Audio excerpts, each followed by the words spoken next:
Dah hampir 5 bulan dah saya alami masalah kerap kencing ni. Pada awalnya, saya ingatkan benda ni biasa saja. Tapi makin hari makin teruk.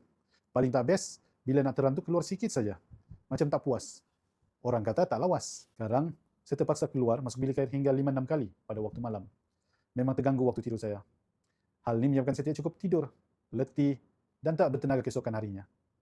Itu bila waktu malam. Masa siang hari pun sama. Nak-nak bila waktu kerja. Memang saya tak dapat nak fokus. Kejap-kejap nak terkencing. Kejap-kejap nak ke tandas. Sampai bila saya nak biarkan perkara ini berterusan?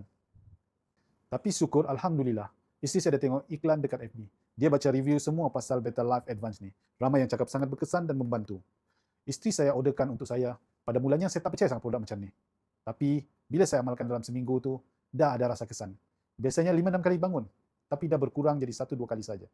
Beza produk ni dengan yang lain-lain dekat pasaran sebab dalam ni mengandungi saw palmetto.